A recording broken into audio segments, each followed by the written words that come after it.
नमस्कार प्रिय विद्यार्थियों, मैं लक्ष्मीकांत शर्मा आज की इस कक्षा में आप सभी का हार्दिक स्वागत करता हूं, अभिनंदन करता हूं। दोस्तों, आज की इस कक्षा में हम अध्ययन करेंगे कक्षा 12 के लिए निर्धारित सहायक पाठ्यपुस्तक अभिव्यक्ति और माध्यम से एक नए अध्याय पत्रकारीय लेखन के विभिन्न रूप और लेखन प्रक्रिया का। इस पाठ से संबंधित हमसे एक प्रश्न पूछा जाता है। वो प्रश्न किस रूप में पूछा जाएगा, क्या इस पाठ की विषय वस्तु है, इस अध्याय के दौरान हम किन किन बातों का अध्ययन करेंगे, ये सभी आज की इस कक्षा में हम अध्ययन करेंगे। तो सबसे पहले चर्चा करते हैं आज की इस कक्षा की। इस पाठ के दौरान हमें क्या क्या अध्ययन करना है। तो यहाँ पर आप देख सकते हैं, इस पाठ में हमें सबसे पहले अध्ययन करना है पत्रकारीय लेखन क्या है।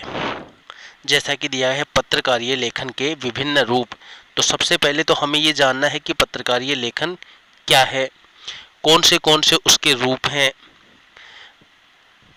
और इनको लिखने की प्रक्रिया क्या है। तो सबसे पहले देखना है पत्रकारीय लेखन क्या है। इसके बाद में हमें देखना है कि किसी भी समाचार के लिए, किसी भी माध्यम के लिए समाचार कैसे लिखा जाता है, समाचार के लिए क्या महत्वपूर्ण है, किन किन चीज़ों को ध्यान में रखना होता है। साथ ही समाचार लेखन में 6 ककार कौन से हैं और इन 6 ककारों का क्या महत्व है, ये सभी चीज़ें हम इसके अंतर्गत पढ़ेंगे। फीचर क्या है, फीचर कैसे लिखा जाता है।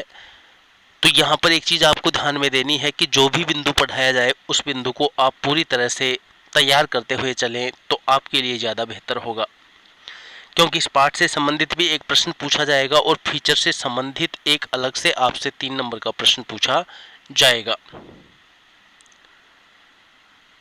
उसमें आपको कोई विषय दिया जा सकता है और विषय को लेकर के आपको एक फीचर तैयार करना होगा। विशेष रिपोर्ट कैसे लिखी जाती है। विचारपरक लेखन के अंतर्गत लेख, टिप्पणियाँ और संपादकीय हमें पढ़ना है। इसमें संपादकीय लेख हम पढ़ेंगे, स्तंभ लेखन हम पढ़ेंगे और संपादक के नाम, पत्र, साक्षात्कार तथा इंटरव्यू, इन सभी बातों पर बिंदुवार हम अध्ययन करेंगे। तो आशा है आप इस कक्षा को पूरे मनोयोग से पढ़ने का और समझने का प्रयास करेंगे। मैं लक्ष्मीकांत शर्मा आपसे फिर आग्रह करता हूं कि आपको जो भी कुछ पढ़ाया जा रहा है उन सभी कक्षाओं को आप पूरी तरह मनोयोग से पढ़ें, ताकि परीक्षा के दौरान आपको किसी प्रकार की किसी समस्या का सामना न करना पड़े। तो यहाँ पर देखते हैं हम सबसे पहले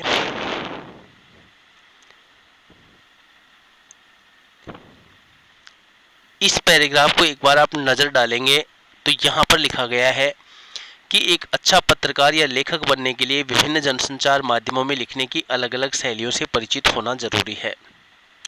अच्छा पत्रकार वही हो सकता है, वही बन सकता है जो अलग अलग माध्यमों में लिखने की अलग अलग शैलियों से परिचित हो। अखबारों या पत्रिकाओं में समाचार, फीचर, विशेष रिपोर्ट, लेख और टिप्पणियां आदि प्रकाशित होती रहती हैं। इन सबको लिखने की अलग अलग पद्धति है। अखबार में किसी समाचार को अलग ढंग से लिखा जाता है, वही समाचार यदि दूसरे माध्यम में लिखा जाए तो अलग ढंग से लिखा जाता है, जो कि पूर्व कक्षा में हम पढ़ चुके हैं। सबका अपना अपना महत्व है, सबके अपने अपने तरीके हैं।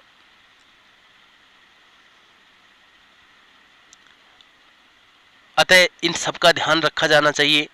समाचार लेखन में जैसे उल्टा पिरामिड शैली का प्रयोग किया जाता है। उल्टा पिरामिड शैली को हम पूर्व कक्षा में अच्छी तरह से अध्ययन कर चुके हैं कि उल्टा पिरामिड शैली क्या है। ये एक ऐसी शैली है जो किसी भी समाचार लेखन में मुख्य रूप से काम में ली जाती है, या यूं कहें कि 90% जो समाचार होते हैं वो सभी उल्टा पिरामिड शैली में लिखे जाते हैं। समाचार लिखते हुए 6 ककारों का ध्यान रखना होता है। ये 6 ककार क्या हैं, इन सभी चीज़ों का 6 ककार कहें या 6 प्रश्न कहें, कि जो 6 प्रश्न होते हैं उन 6 प्रश्नों का जवाब देना ही 6 ककार कहलाता है। फीचर लेखन में उल्टा पिरामिड शैली के बजाय फीचर की शुरुआत कहीं से भी हो सकती है। ये पाठ का सारांश है, जो चीज़ें हम इस पाठ के दौरान पढ़ेंगे। फीचर की शुरुआत कहीं से भी कर सकते हैं, जबकि विशेष रिपोर्ट के लेखन में तथ्यों की खोज और विश्लेषण पर जोर दिया जाता है। इन चीज़ों को आप मोटे तौर पर दिमाग में ये ध्यान में रखना है कि समाचार क्या होता है। समाचार लिखने के लिए आपको उल्टा पिरामिड शैली का ध्यान में रखना जरूरी होता है। साथ ही समाचार के लिए जो 6 ककार होते हैं, 6 प्रश्न जो होते हैं, जो मुख्य रूप से जिनको आधार बना करके किसी भी समाचार की रूपरेखा तैयार की जाती है, उनका हमें ध्यान में होना आवश्यक है। वहीं यदि हम बात करें तो फीचर लेखन कथात्मक शैली में लिखा जाता है, रोचकता का इसमें प्रयोग किया जाता है, तो ये उल्टा पिरामिड शैली में लिखने की कोई बाध्यता इसमें नहीं है। जबकि विशेष रिपोर्ट लेखन में तथ्यों की खोज और विश्लेषण पर अधिक बल दिया जाता है। ध्यान में रखने की बात है ये। समाचार पत्रों में विचार परक लेखन के तहत लेख, टिप्पणियां, तो लेख शब्द जो यहाँ पर दिया गया है आलेख, आलेख शब्द के लिए ही यहाँ पर लेख शब्द काम में लिया गया है। टिप्पणियों और संपादकीय लेखन में भी विचारों और विश्लेषण पर ही जोर दिया जाता है। अब हम आगे बढ़ते हैं। ये था एक पाठ का सामान्य प्रस्तावना, जिसमें हमें किन किन बातों पर अध्ययन करना है। तो अब सबसे पहले दिया है, देखिए, आमतौर पर हर नए लेखक की अखबारों में लिखने और छपने की इच्छा होती है। वो यही चाहता है कि मेरी भी खबरें अखबारों में छपे, ज़्यादा से ज़्यादा पाठक उन खबरों को पढ़ें। यह बहुत स्वाभाविक है, लेकिन अखबारों के लिए लेखन आसान भी है और मुश्किल भी। यहाँ पर ये बात कही गई है कि अखबारों के लिए लेख आसान भी है और मुश्किल भी। तो देखिए क्यों है आसान। तो इसलिए है कि अगर आप पत्रकारीय लेखन के विभिन्न रूपों और उनकी लेखन प्रक्रिया की बारीकियों से परिचित हैं, तो अखबारों के लिए लिखना बहुत ही सहज और आसान है। लेकिन यदि आप पत्रकारीय लेखन की प्रक्रिया और उसके तौर तरीकों से वाकिफ नहीं हो, उनसे परिचित नहीं हो, तो आसान दिखने वाला लेख भी आपको मुश्किल और पसीना छुड़ाने वाला साबित हो सकता है। तो यहाँ पर इसलिए कहा गया है कि अखबारों के लिए लेखन आसान भी है और मुश्किल भी है। तो सबसे पहले तो हमें ये देखना है कि पत्रकारीय लेखन होता क्या है। जैसा कि यहाँ पर बिंदु दिया गया है, पत्रकारीय लेखन होता क्या है।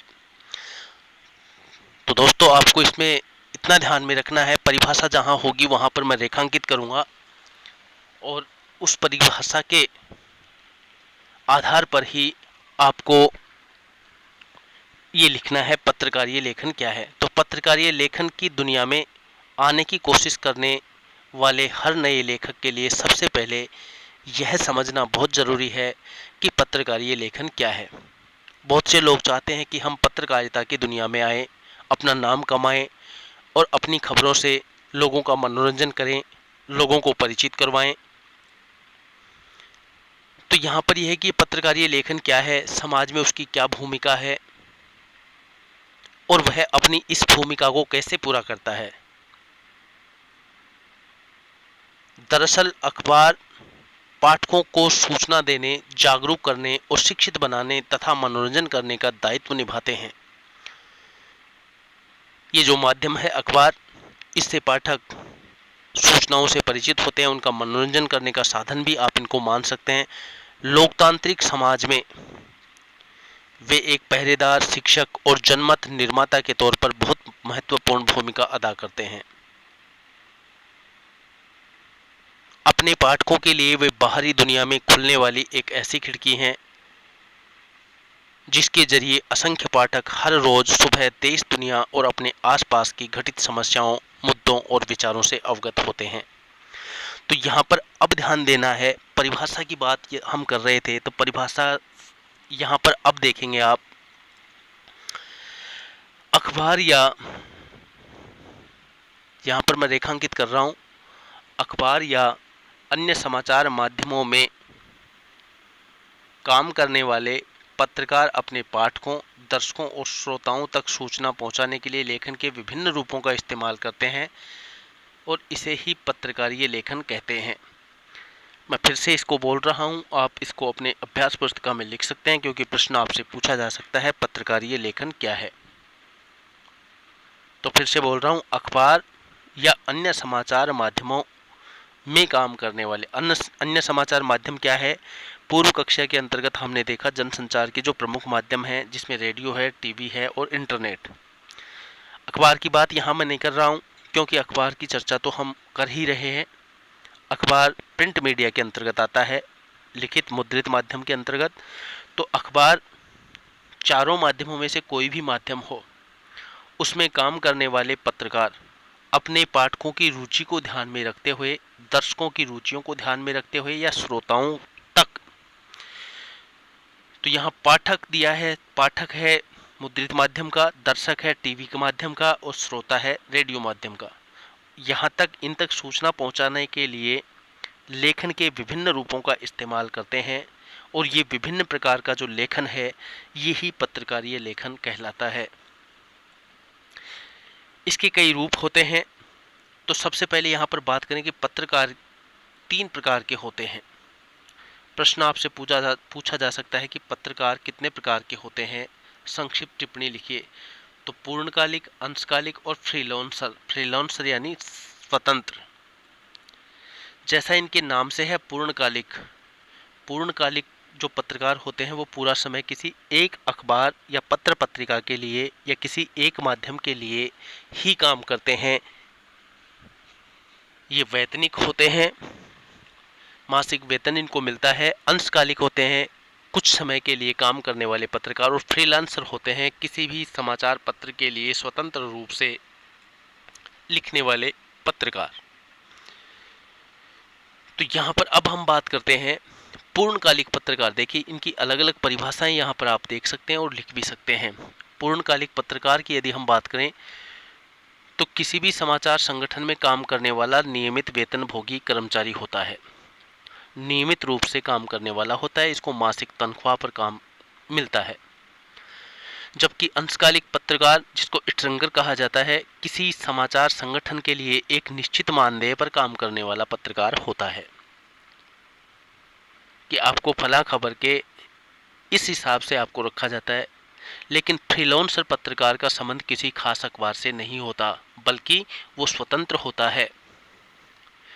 यहाँ पर देख सकते हैं, बल्कि वो भुगतान के आधार पर अलग अलग अखबारों के लिए खबरें लिखता है।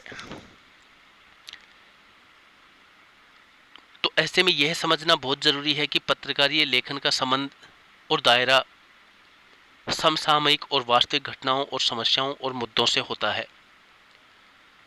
हालांकि यह माना जाता है कि पत्रकारिता जल्दी में लिखा गया साहित्य है। पत्रकारिता के विषय में ये एक परिभाषा दी गई है कि पत्रकारिता क्या है। तो पत्रकारिता की एक परिभाषा प्रिंट मीडिया के अंतर्गत आप पढ़ भी सकते हैं कि पत्रकारिता जल्दी में लिखा गया एक साहित्य है। लेकिन यह साहित्यिक और सृजनात्मक लेखन, कविता, कहानी, उपन्यास आदि से इस मायने में अलग है कि इसका रिश्ता तथ्यों से है, न कि कल्पना से। क्योंकि कविता हो या लेख हो, इनमें कल्पनाओं का प्रमुख महत्व माना जाता है, प्रमुख स्थान होता है, जबकि पत्रकारिता में साहित्यिक सृजन से भिन्न होता है। इसमें कल्पनाओं का कोई महत्व नहीं होता है क्योंकि ये तथ्यों पर आधारित होता है। पत्रकारीय लेखन साहित्यिक सृजनात्मक लेखन से इस मायने में भी अलग है कि यह अनिवार्य रूप से तात्कालिक और अपने पाठकों की रुचियों और ज़रूरतों को ध्यान में रखकर किया जाने वाला लेखन है। जबकि साहित्यिक रचनात्मक लेखन में लेखक को काफ़ी छूट होती है, वो जैसे चाहे अपने लेख को लिख सकता है। तो यहाँ पर देखें कि अखबार और पत्रिका के लिए लिखने वाले लेखक और पत्रकार को हमेशा यह याद रखना चाहिए कि वह एक विशाल जन समुदाय के लिए लिख रहा है। कभी भी उसको दिमाग में ये बात नहीं रखनी चाहिए कि वह कुछ लोगों के लिए अपना लेख लिख रहा है, जिस बहुत बड़े जन समूह के लिए वो लिख रहा है। यही सोच करके उसे अपना लेख लिखना चाहिए, जिसमें एक विश्वविद्यालय के कुलपति, सरीखे विद्वान से लेकर कम पढ़ा लिखा मजदूर और किसान सभी शामिल हैं। हर वर्ग के लोग उसके द्वारा लिखे हुए समाचार को, उसके लेख को पढ़ने वाले हैं। तो ये सोच करके नहीं लिखना चाहिए कि उसका लेख तो समाज के एक सामान्य वर्ग के लिए लिख रहा है, या पूंजीपति वर्ग के लिए लिख रहा है, बुद्धिजीवी वर्ग के लिए लिख रहा है। उसकी लेख से सभी परिचित हों, इस प्रकार से उसे अपना लेख लिखना चाहिए।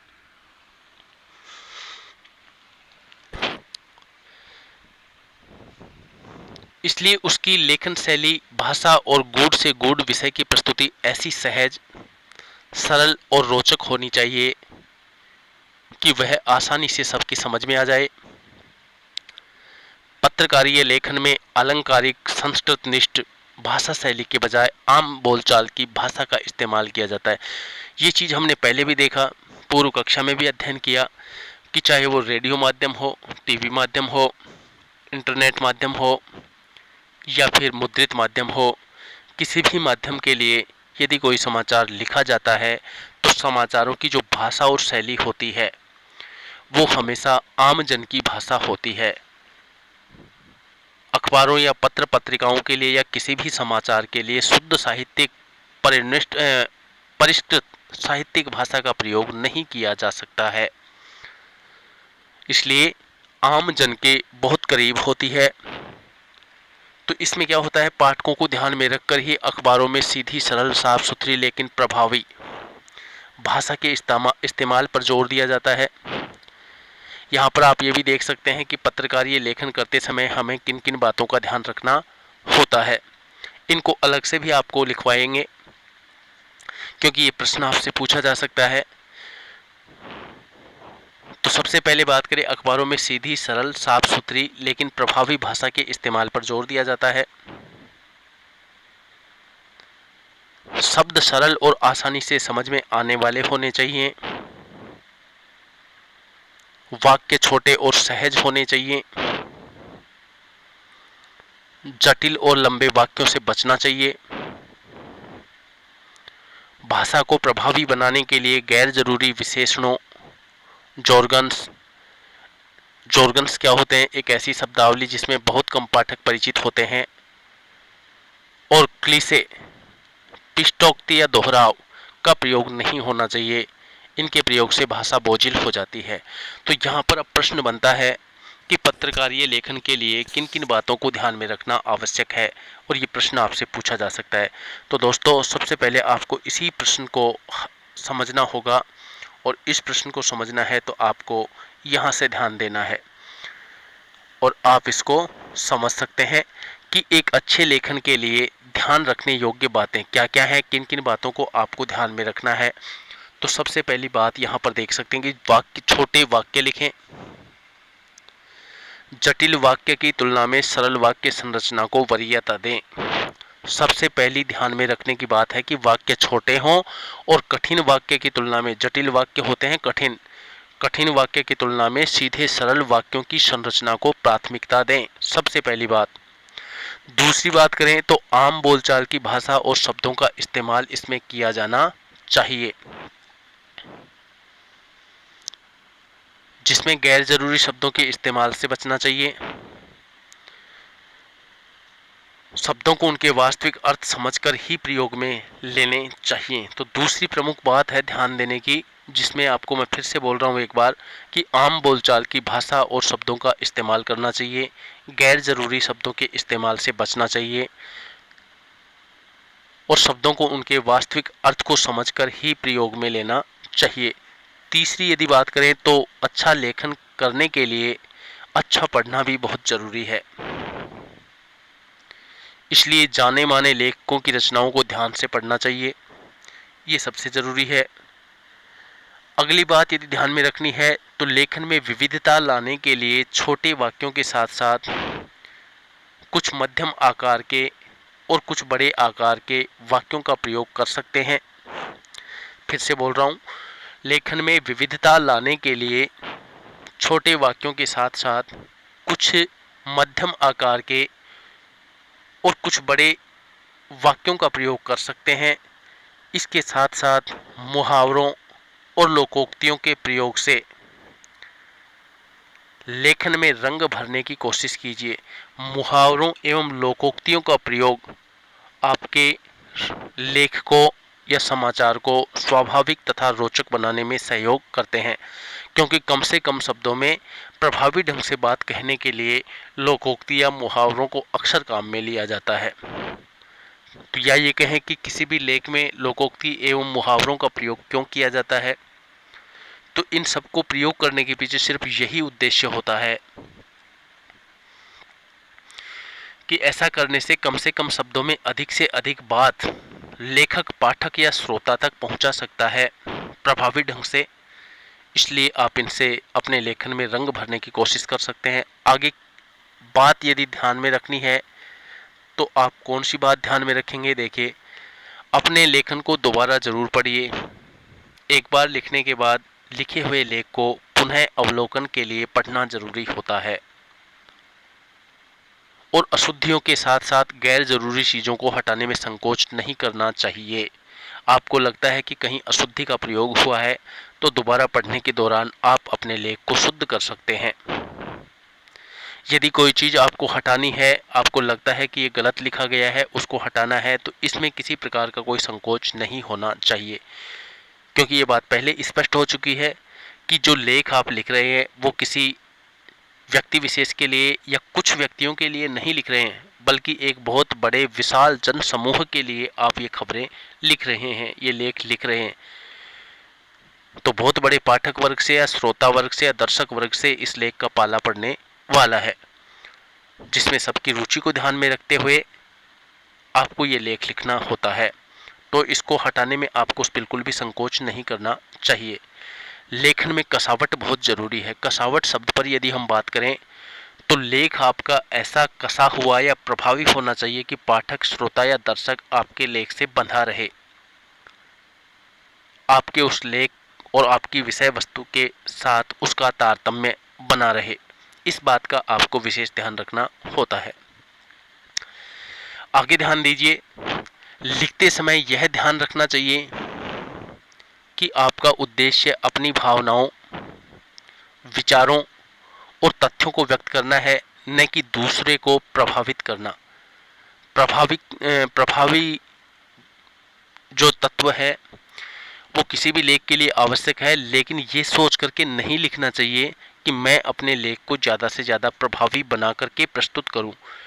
प्रभावी लेख होना अति आवश्यक है, लेकिन साथ ही सबसे ज़रूरी बात यह है कि प्रभावी उद्देश्य से ज़्यादा अपनी भावनाओं और विचारों को और तथ्यों को व्यक्त करना सबसे ज़्यादा ज़रूरी है।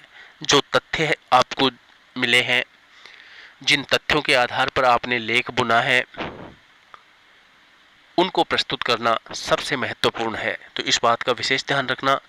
आगे देखिए, एक अच्छे लेखक को पूरी दुनिया से लेकर अपने आसपास घटने वाली घटनाओं, फिर से एक बार ध्यान देंगे यहाँ पर कि एक अच्छे लेखक को पूरी दुनिया से लेकर अपने आसपास घटित होने वाली घटनाओं, समाज और पर्यावरण पर गहरी निगाह रखनी चाहिए और उन्हें इस तरह से देखना चाहिए कि वे अपने लेखन के लिए उससे विचार बिंदु निकाल सके। तो लेखक वही हो, पत्रकारीय लेखन में जो पत्रकार होते हैं, लेखक होते हैं, उनके लेख से बहुत बड़े जनसमूह का पाला पड़ता है। इसलिए उस लेखक को पूरी दुनिया से लेकर के अपने आसपास तक की हर छोटी बड़ी घटनाओं, समाज में होने वाले हर छोटे बड़े परिवर्तन और पर्यावरण में होने वाले हर प्रकार के बदलाव पर गहरी नज़र रखनी चाहिए। समाज में क्या कुछ घटित हो रहा है, पर्यावरण में क्या कुछ बदलाव आ रहे हैं, इन सभी बातों का उसे ध्यान होना आवश्यक है और इन सबको वो इस तरह से देखना चाहिए कि इनसे वो अपने लिए, लेखन के लिए कोई विचार बिंदु ढूंढ सके। आगे हम देखते हैं आगे किस बात को ध्यान में रखना चाहिए। तो एक अंतिम बात दी गई है कि एक अच्छे लेखक में तथ्यों को जुटाने और किसी विषय पर बारीकी से विचार करने का धैर्य होना चाहिए। सबसे जरूरी, एक अच्छा लेखक वही हो सकता है जो तथ्य जुटाने में समर्थ हो,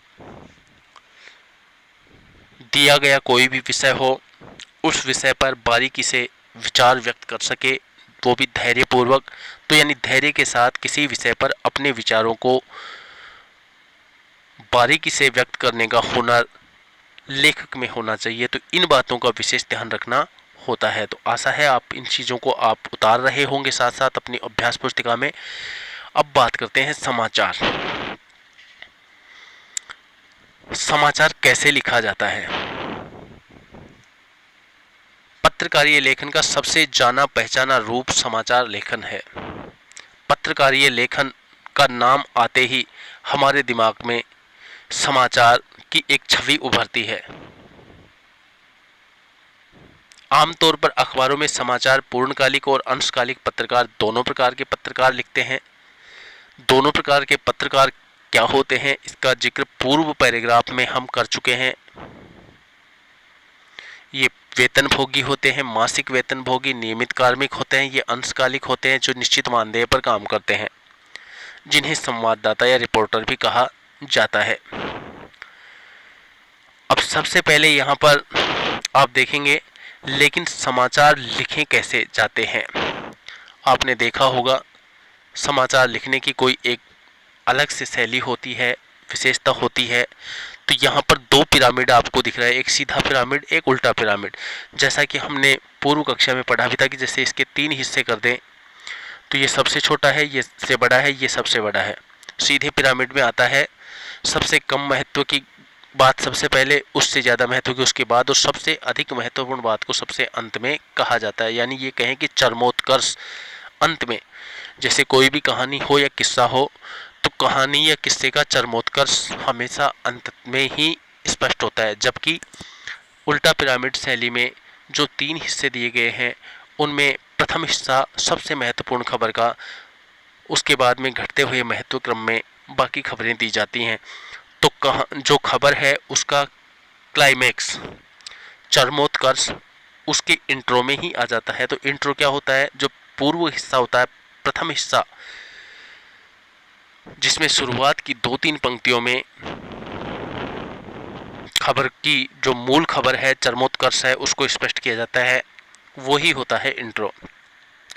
तो यहाँ पर हमें बात करना है कि समाचार लिखे कैसे जाते हैं, समाचार लिखने के लिए क्या क्या चीज़ें चाहिए, क्या आवश्यक होता है।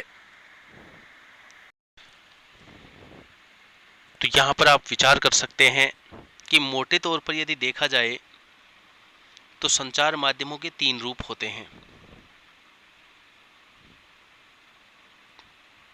और 3 भी क्यों 4 रूप होते हैं जिनको हम पहले पढ़ भी चुके हैं। तो प्राय समाचार लिखने से पूर्व मुख्य रूप से 6 सवाल, कौन, क्या, कौन, कहाँ, कब, क्यों और कैसे, इन सब का उत्तर देने की कोशिश की जाती है। ये सभी समाचार के 6 ककार कहलाते हैं। आपको पता है कि आज का युग संचार और सूचनाओं का डिजिटल दौर है, जिसमें एक सूचना या एक समाचार का एक स्थान से दूसरे स्थान तक त्वरित गति से पहुंच जाना बहुत ही आवश्यक है और पहुंच भी जाता है। सूचनाओं और समाचारों में भिन्नता होती है। सूचना प्रारंभिक तथा अस्फुट भी हो सकती है, लेकिन समाचार परिपक्व और पुष्ट होता है, प्रामाणिक होता है। वो तथ्यों के आधार पर बुनी गई खबर होती है, उसमें पूरा तथ्य छिपा होता है। यदि हम आज से पहले की बात करें तो आज से 150-200 वर्ष पहले, या ये कहें कि 1.5-2 दशक पहले के दौर को यदि याद करें तो हमारे पास समाचारों की प्राप्ति के लिए अखबार तथा रेडियो ही माध्यम थे। धीरे धीरे नव माध्यम हमारे अस्तित्व में आए, तो उनमें समाचार के लिए जो मुद्रित माध्यम है वो सबसे महत्वपूर्ण है। तो यहाँ पर देखिए कि क्या समाचार लेखन की कोई विशेष शैली होती है? बिल्कुल, समाचार लेखन की विशेष शैली होती है जिसे उल्टा पिरामिड शैली कहा जाता है। ये उल्टा पिरामिड शैली क्या होती है कि आमतौर पर समाचार उल्टा पिरामिड शैली में लिखे जाते हैं। यह समाचार लेखन की सबसे उपयोगी और लोकप्रिय शैली है। इस शैली का विकास अमेरिका में गृह युद्ध के दौरान हुआ और इसमें महत्वपूर्ण घटनाओं को सबसे पहले प्रस्तुत किया जाता है, उसके बाद महत्व की दृष्टि से घटते हुए महत्व क्रम में बाकी घटनाओं को प्रस्तुत किया जाता है। इसके 3 प्रमुख हिस्से होते हैं। तो ये होती है उल्टा पिरामिड शैली। तो यहाँ दिया है इसके लेखन की कोई विशेष शैली होती है, तो हम उत्तर दे सकते हैं कि हाँ, इसकी विशेष शैली होती है, उसका नाम है उल्टा पिरामिड शैली। इस प्रश्न का उत्तर जानने के लिए जरूरी है कि अपनी पसंद के किसी भी अखबार में छपने वाली खबरों को ध्यान से पढ़िए। क्या आपको ऐसा लगता है कि उसमें छपी अधिकांश खबरें एक खास शैली में लिखी गई हैं? आपने बिल्कुल ठीक पहचाना। अखबारों में प्रकाशित अधिकांश समाचार एक खास शैली में लिखे जाते हैं। इन समाचारों में किसी भी घटना, समस्या या विचार के सबसे महत्वपूर्ण तथ्य, सूचना या जानकारी को सबसे पहले पैराग्राफ में लिखा गया है। तो इसको देख करके आप ये स्पष्ट कर सकते हैं कि इनको लिखने की कोई शैली अलग होती है। जैसे कहानियों में हम देखते हैं जो समाचार से भिन्न होती है, और उनको देख करके हम बड़ी आसानी से इनका अंतर स्पष्ट कर सकते हैं। उसके बाद के जो पैराग्राफ होते हैं उसमें कम से कम महत्वपूर्ण सूचना या तथ्य की जानकारी दी गई होती है। यह प्रक्रिया तब तक जारी रहती है जब तक समाचार खत्म नहीं हो जाता। तो ये उल्टा पिरामिड शैली का एक डायग्राम यहाँ पर दिखाया गया है, जिसमें इंट्रो, मुखड़ा, बॉडी, समापन 3 जो हिस्से इसके दिए गए हैं वो आप देख सकते हैं। तो सबसे बड़ा हिस्सा सबसे पहले दिखा रखा है, इसका मतलब सबसे महत्वपूर्ण खबर सबसे पहले यहाँ पर दी जाएगी, जिसको इंट्रो या मुखड़ा कहा जाता है या आमुख कहा जा सकता है। पिछले अध्याय में हमने समाचार लेखन की इस शैली के बारे में पढ़ा। जैसा कि आपको पता है कि इसे समाचार लेखन की उल्टा पिरामिड शैली, इन्वर्टेड पिरामिड स्टाइल के नाम से जाना जाता है। यह समाचार लेखन की सबसे लोकप्रिय, उपयोगी और बुनियादी शैली है। ज़्यादा बुनियादी शैली क्यों है? क्योंकि ज़्यादातर दुनिया के सभी समाचार, 90% समाचारों की यदि हम बात कर रहे हैं तो वो इसी शैली में लिखे जाते हैं। यह शैली कहानी या कथा लेखन की शैली के ठीक उल्टी होती है। कहानी या कथा अगर लिखनी हो तो वो सीधी पिरामिड होती है। ये बात मैं फिर से यहाँ पर स्पष्ट कर रहा हूँ, क्योंकि कहानी या कथा में कहानी का जो चरमोत्कर्ष होता है, क्लाइमेक्स होता है, वो अंत में स्पष्ट होता है, जबकि उल्टा पिरामिड शैली में इंट्रो में ही ये क्लाइमेक्स या चरमोत्कर्ष स्पष्ट हो जाता है। तो बिल्कुल उल्टा है। तो यहाँ दे रखा है, इसमें क्लाइमेक्स बिल्कुल आखिरी में आता है। इसमें उल्टा पिरामिड शैली इसलिए कहा जाता है क्योंकि इसमें सबसे महत्वपूर्ण तथ्य या सूचना यानी क्लाइमेक्स पिरामिड के सबसे निचले हिस्से में नहीं होता, बल्कि इस शैली में पिरामिड को उलट दिया जाता है। तो जो चीज़ सबसे महत्वपूर्ण होती है वो सबसे पहले चली जाती है, और जो सबसे कम महत्वपूर्ण होती है वो सबसे बाद में आती है। तो यहाँ पर इसके उद्भव और विकास की बात करें, जो कि अभी हम चर्चा कर भी रहे थे कि इसका विकास कब हुआ, तो यहाँ पर आप देख सकते हैं। हालांकि इस शैली का प्रयोग 19वीं सदी के मध्य से ही शुरू हो गया था। ये उल्टा पिरामिड शैली के उद्भव एवं विकास को लेकर के यदि आपसे टिप्पणी की जाए तो आप उसको उत्तर में लिख सकते हैं। लेकिन इसका विकास अमेरिका के गृह युद्ध के दौरान हुआ। उस समय संवाददाताओं को अपनी खबरें टेलीग्राफ संदेशों के जरिए भेजनी पड़ती थी, जिसकी सेवाएं महंगी, अनियमित और दुर्लभ थी। कई बार तकनीकी कारणों से सेवा ठप हो जाती थी, इसलिए संवाददाताओं को किसी घटना की खबर कहानी की तरह विस्तार से लिखने के बजाय संक्षेप में देनी होती थी, और इसी प्रकार की घटनाओं से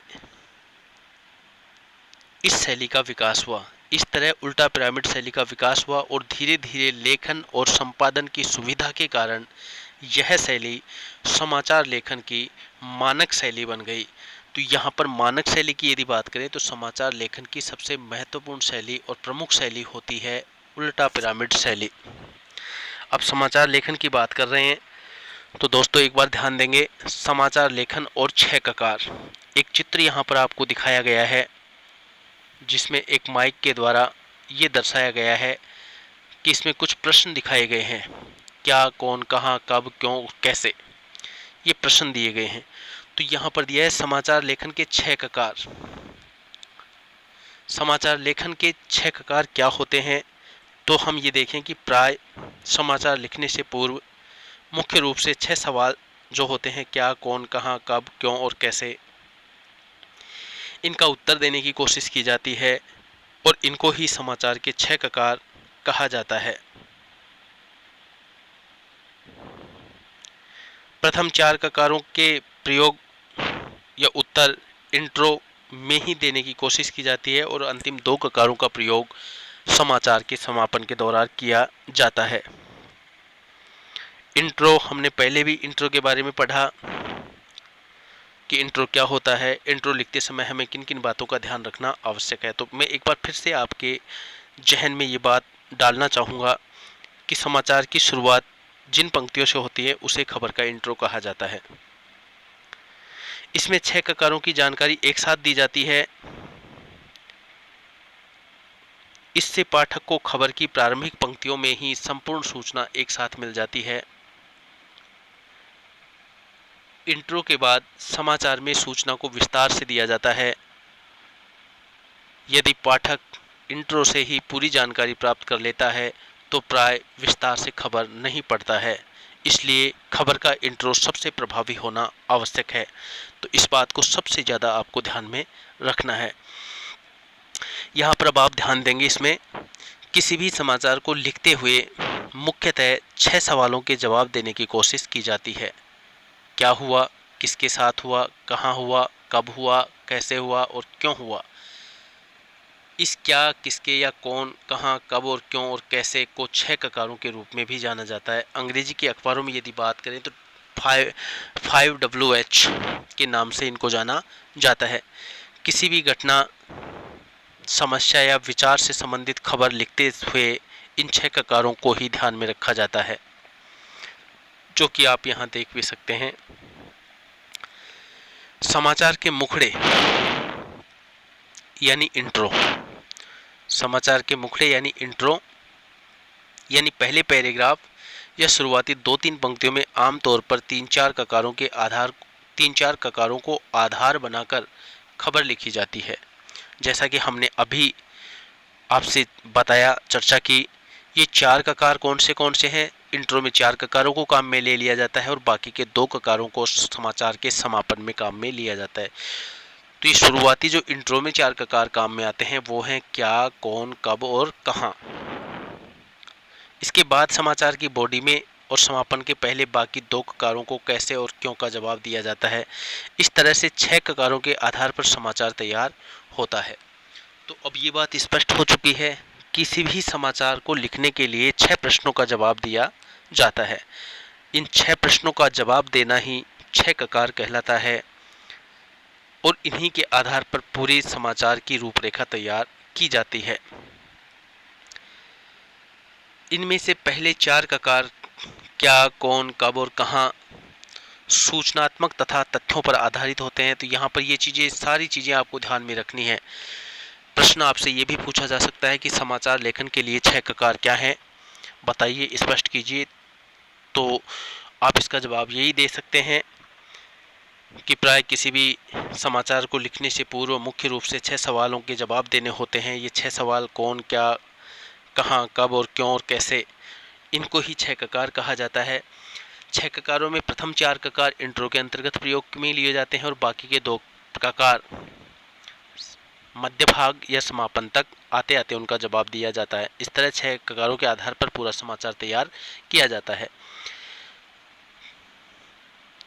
इसमें से प्रथम 4 ककार कौन, क्या, कब, कहाँ और कैसे ये सूचनात्मक और तथ्यों पर आधारित होते हैं, जबकि बाकी 2 ककार कैसे और क्यों विवरणात्मक और व्याख्यात्मक तथा विश्लेषणात्मक पहलुओं पर जोर देते हैं। तो ये होते हैं समाचार के 6 ककार और मुझे आशा है कि इनसे संबंधित यदि प्रश्न आपसे पूछा जाता है तो आप इन प्रश्नों का जवाब बड़े सहज ढंग से दे सकते हैं। इन प्रश्नों का जवाब देते वक्त आपको किसी प्रकार का कोई संदेह नहीं होगा। आगे बढ़ते हैं और अपने पाठ को आगे जारी रखते हैं। आशा है आपको अच्छा लग रहा होगा, रुचि से आप अध्याय को पढ़ रहे होंगे। यहाँ पर एक उदाहरण के द्वारा स्पष्ट किया गया है, तो आप उदाहरण देख सकते हैं। समाचार का शीर्षक क्या है, मास्को में छत ढहने से 4 लोग मरे, 29 घायल, ये शीर्षक है। इस खबर में देखिए 4 ककार दिए गए हैं इंट्रो में। इंट्रो में 4 ककार आ गए हैं। ये 4 के ककार क्या हैं? क्या, 4 मरे 29 घायल, कौन, आम नागरिक, कब, गुरुवार की शाम, कहाँ, उत्तर पश्चिमी मास्को का बाओ मास्क की बाजार। ये 4 ककार आपको दिए गए। कहाँ क्या घटना हुई, कब हुई, तो इसको आप इंट्रो में कैसे लिखेंगे? इसका इंट्रो लिखेंगे तो इसका इंट्रो इस प्रकार से लिखा जाएगा कि मास्को 23 फरवरी। ये तो स्थान का नाम और तारीख तो सबसे पहले लिखनी होती ही है। तो उत्तर पश्चिम मास्को के बाओ मास्क की बाजार में गुरुवार की शाम छत ढहने से 4 लोगों की मौत हो गई और 29 लोग घायल हो गए। 100 से अधिक लोगों के अब भी मलबे में फंसे होने की आशंका है। घायलों को अस्पताल में भर्ती करा दिया गया है। ये इंट्रो होगा। तो अब बाकी की जो 2 चीज़ें बच गई, 2 ककार जो बच गए, कैसे और क्यों का प्रयोग मध्य भाग या बॉडी में कैसे किया जाता है वो आप यहाँ पर देख सकते हैं। कैसे, छत ढहने से आतंकवादी घटना नहीं, क्यों, छत पर बर्फ जमने से, ये कारण भी दे दिया।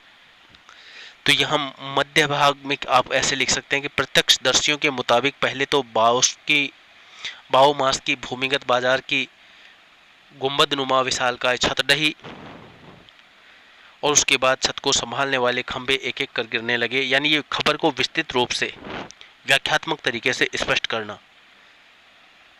शहर में मेयर ने इस दुर्घटना के पीछे किसी आतंकवादी संगठन का हाथ होने की बात से साफ इनकार किया। प्रारंभिक जांच से पता चलता है कि पिछले दिनों हुए भारी हिमपात की वजह से इस 30 साल पुरानी इमारत की छत ढही है।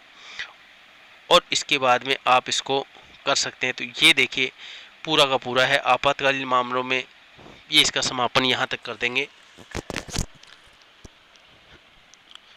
स्रोत या तथ्यों की यदि बात करें तो कहाँ से है कि आपात मामलों के मंत्री, मास्को के मेयर और प्रत्यक्षदर्शी, ये स्रोत हमें कहाँ से प्राप्त हुए, तो किन किन से बात करने पर ये चीज़ें जो कि आप इस उदाहरण के द्वारा स्पष्ट कर सकते हैं कि आपात मामलों के मंत्री सर्गेई सेगो ने बताया कि मलबे के नीचे अभी कई लोग जिंदा हैं। वे रो रहे हैं, चिल्ला रहे हैं और किसी भी तरह अपने जीवित होने के संकेत बाहर भेजने की कोशिश कर रहे हैं। मोबाइल ऑपरेटरों ने भी मलबे से 100 से अधिक मोबाइल संदेश मिलने की पुष्टि मानी है। माना जा रहा है कि छत गिरने का मुख्य कारण इस पूरी इमारत का डिजाइन भी रहा है। इसकी गुंबदनुमा छत पर भारी बर्फ जम गई थी और संभवतः गुंबद बर्फ का वजन बर्दाश्त नहीं कर पाया। ये एक मुख्य रूप से खबर बुनी गई। तो आप समझ गए हैं। यहाँ पर देख सकते हैं कि उपरोक्त समाचार के पहले पैराग्राफ यानी मुखड़े इंट्रो में 4 ककारों का प्रयोग किया गया। उदाहरण के दौरान हमने आपको ये स्पष्ट भी बताया। आपने देखा कि क्या, कौन, कब और कहाँ के बाबत जानकारी दी गई है, जबकि उसके बाद के 3 पैराग्राफ में 2 अन्य ककार कैसे और क्यों के जरिए दुर्घटना के कारणों पर रोशनी डाली गई। यानी जो मुख्य खबर दी गई है, जो शीर्षक दिया गया है, उस खबर का विस्तृत किया गया है। अधिकांश समाचार इस शैली में लिखे जाते हैं, लेकिन कभी कभी अपने महत्व के कारण कैसे या क्यों भी समाचार के मुखड़े में ही आ जाते हैं। जरूरी नहीं है कि आप 4 ककारों का ही प्रयोग करें। यदि आपकी खबर महत्वपूर्ण है तो आप 6 के 6 ककारों का प्रयोग इंट्रो में कर सकते हैं। एक और बात याद रखने की है कि समाचार में सूचना के स्रोत यानी जिससे जानकारी मिली है उसको भी अवश्य उद्धृत करना चाहिए। समाचार लिखते समय ये बात सबसे ज़्यादा ध्यान में रखनी है कि आपने ये समाचार के जो स्रोत इकट्ठे किए, ये सूचना आपको कहाँ से मिली, किस माध्यम से मिली, ये जानकारी जिस माध्यम से मिली है उसको प्रकट करना भी जरूरी होता है। जैसे उपरोक्त समाचार में प्रत्यक्षदर्शियों और आपात मामलों के मंत्री को उद्धृत किया गया है, उसी प्रकार यदि आपको कोई सूचना मिलती है, कोई खबर आप बुनते हैं, तो उस खबर के लिए जो जानकारी आपने जुटाई है वो किस माध्यम से मिली है, किसके द्वारा मिली है, उसका जिक्र आपको उस समाचार के दौरान करना चाहिए। ये सबसे ज़्यादा ज़रूरी होता है। तो आशा है यहाँ तक आपको किसी प्रकार की कोई दिक्कत नहीं रही होगी। आगे बढ़ते हैं अपने अध्याय में, अपने अध्ययन को आगे जारी रखते हैं। अब सबसे पहले अब ये था समाचार का बिंदु जो कि पूरा हो चुका है। अब लेते हैं बिंदु अपना अलग, फीचर। तो सबसे पहले इसमें बात करते हैं कि फीचर क्या है। दोस्तों, फीचर लेखन एक बार वैसे समझने का प्रयास करें, मैं कुछ आपको बताने का प्रयास कर रहा हूँ। फीचर लेखन अर्थात शब्दों के द्वारा चित्रांकन, यानी शब्द चित्र जिसको हम कहें, वो कहलाता है फीचर।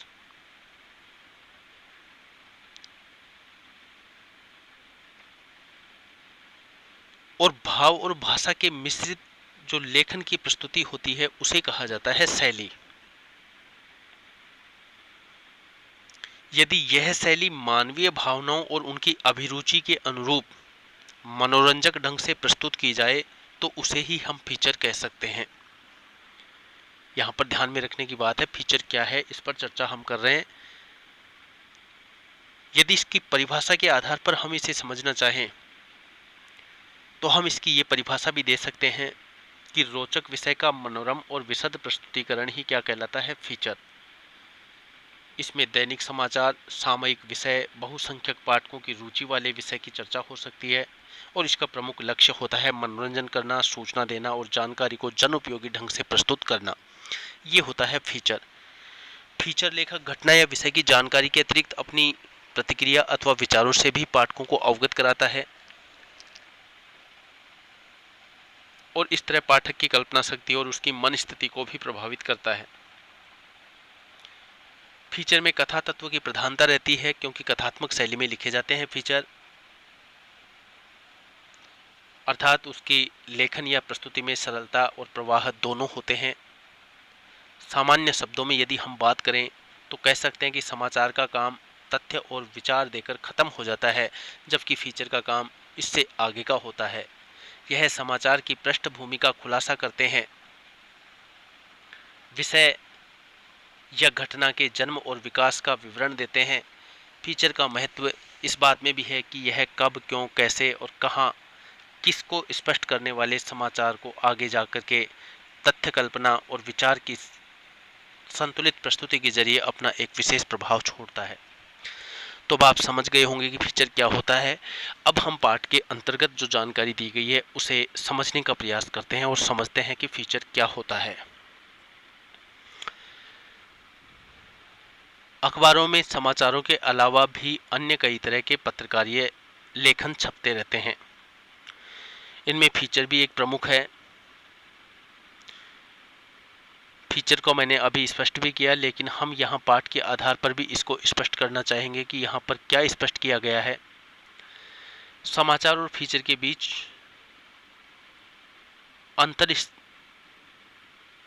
एक स्पष्ट अंतर होता है। फीचर एक सुव्यवस्थित, सृजनात्मक और आत्मनिष्ठ लेखन है जिसका उद्देश्य होता है पाठकों को सूचना देना, शिक्षित करने के साथ साथ मुख्य रूप से उनका मनोरंजन करना, जो कि मैंने अभी आपको बताया कि रोचक विषय का मनोरम और विशद प्रस्तुतिकरण ही फीचर कहलाता है। इसका प्रमुख उद्देश्य होता है मनोरंजन करना, सूचना देना और जानकारी को जन उपयोगी ढंग से प्रस्तुत करना।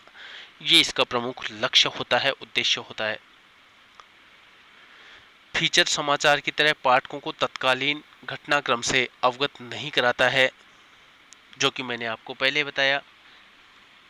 अगर आप ध्यान से सुन रहे हैं और पढ़ रहे हैं, समझने का प्रयास कर रहे हैं, तो मैंने आपको पहले ही कहा कि सामान्य शब्दों में यदि हम बात करें तो समाचार का काम तथ्य और विचार देकर खत्म हो जाता है, जबकि फीचर का काम इसके आगे का होता है। यह समाचार की पृष्ठभूमि का खुलासा करते हैं, विषय या घटना के जन्म और विकास का विवरण देते हैं। ये बात भी यहाँ पर स्पष्ट हो सकती है।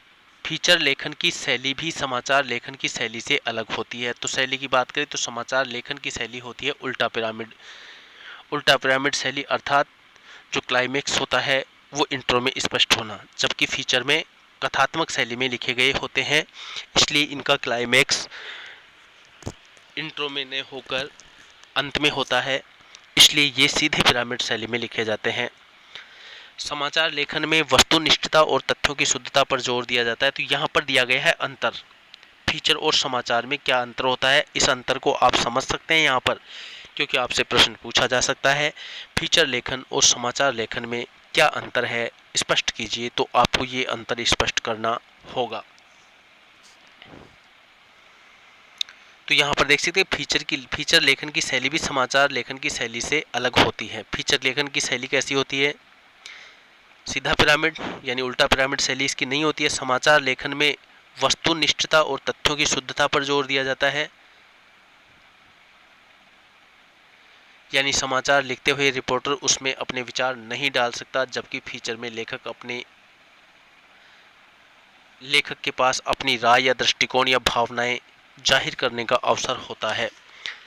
फीचर के दौरान लेखक अपनी व्यक्तिगत भावनाओं और व्यक्तिगत राय को भी उसमें शामिल कर सकता है, अपनी राय उसमें दे सकता है। तो ये अंतर पर आप ध्यान देंगे। मैं फिर से बोल रहा हूँ कि यहाँ से आपसे प्रश्न पूछा जा सकता है फीचर क्या है, या ये पूछा जा सकता है कि फीचर और समाचार में क्या अंतर है, स्पष्ट कीजिए। तो आप स्पष्ट भी कर सकते हैं। दूसरे, फीचर लेखन में उल्टा पिरामिड शैली का प्रयोग नहीं होता, जो कि हमने यहाँ पर स्पष्ट कर लिया कि इसकी शैली समाचार लेखन की शैली से अलग होती है। यहीं पर यह बात स्पष्ट हो जाती है। स्पष्ट इसलिए हो जाती है क्योंकि समाचार सभी उल्टा पिरामिड शैली में लिखे जाते हैं, जबकि फीचर उल्टा पिरामिड शैली में नहीं लिखे जाते। यानी फीचर लेखन का कोई एक तय ढांचा या फार्मूला नहीं होता। तो ये एक प्रमुख अंतर है, यहाँ पर आप देख सकते हैं। फीचर लेखन की शैली काफ़ी हद तक कथात्मक शैली की तरह होती है, जैसे कहानी या किस्सा कह रहे हैं। तीसरे यदि हम बात करें, बहुत अंतर है। तीसरे अंतर की यदि बात करें तो देखिए, फीचर लेखन की भाषा समाचारों के विपरीत सरल, रूपात्मक, आकर्षक और मन को छू लेने वाली होती है, जबकि समाचार की भाषा आम जन के भाषा होती है। फीचर की भाषा में समाचारों की सपाट बयानी नहीं चलती। फीचर की भाषा में मनोरंजकता और प्रभावोत्पादकता होना आवश्यक है, लेकिन इसका अर्थ यह नहीं कि फीचर की भाषा और शैली को आलंकारिक और दुरूह बना दिया जाए। चौथी, यदि इसकी अंतर की बात करें तो फीचर में समाचारों की तरह शब्दों की कोई अधिकतम सीमा नहीं होती। फीचर आमतौर पर समाचार रिपोर्ट से बड़े होते हैं। अखबारों और पत्रिकाओं में 250 शब्दों से लेकर 2000 शब्दों तक के फीचर छपते रहे। इस प्रकार से आप इसको कर सकते हैं, ये अंतर।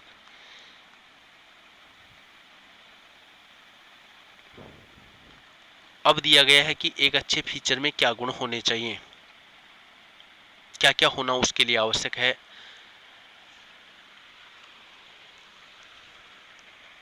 तो यहां पर यदि देखें तो दोस्तों एक बार आप ध्यान देंगे, मैं यहाँ पे फिर से एक बार अपनी तरफ से कुछ आपको बताने का प्रयास करता हूँ। हो सकता है आप मेरी इस बात से सहमत हों, आपको अच्छा लगे। अच्छा नहीं लगे तो हम पाठ का भी देखेंगे, लेकिन हो सकता है आपको कुछ हटके लगे, अच्छा लगे, तो आप इसको भी समझ सकते हैं। तो फीचर लेखन पत्रकारिता की एक ऐसी विधा है जिसमें लेखन को किसी खास सीमा में नहीं बांधा जा सकता। यदि हम इसको सीमाओं में बांधना चाहें तो नहीं बांध सकते हैं। फीचर रचना का मुख्य नियम यही है कि फीचर आपका आकर्षक हो, तथ्यात्मक हो और मनोरंजक हो।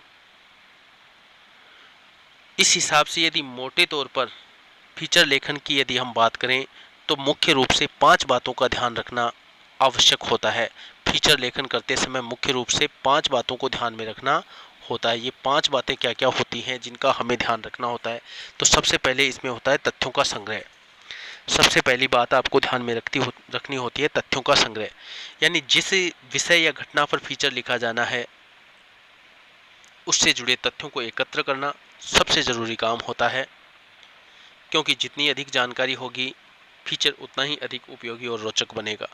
तो सबसे पहला काम होता है तथ्यों का संग्रह करना। सबसे ज़्यादा मुख्य बात जिसके लिए ध्यान में रखना होता है तथ्यों का संग्रह करना।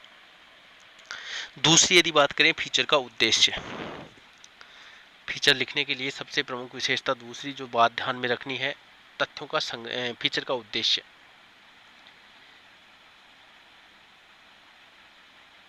किसी घटना या विषय पर लिखे जाने वाले फीचर का उद्देश्य तय किए बिना फीचर लेखन स्पष्ट नहीं हो सकता है, इसलिए लक्ष्य का निर्धारण करना, उद्देश्य का निर्धारण करना सबसे ज्यादा आवश्यक होता है। तीसरे इसके तत्व की यदि हम बात करें तो होता है प्रस्तुतिकरण। फीचर लेखन का यह एक अत्यधिक महत्वपूर्ण पक्ष होता है प्रस्तुतिकरण का। प्रस्तुत करने का जो ढंग होता है, ये किसी भी फीचर को रोचक या प्रभावशाली बनाने में मददगार होता है। फीचर लेखन में इस बात का खास ध्यान रखा जाना चाहिए कि फीचर मनोरंजक हो, उसे सरल, सरस और सहज भाषा में सहज ढंग से प्रस्तुत किया जाना चाहिए। ऐसा आपका ढंग होना चाहिए। चौथी यदि बात करें तो सबसे ज़्यादा आवश्यक तथ्य होता है शीर्षक या आमुख, इंट्रो कहें या शीर्षक।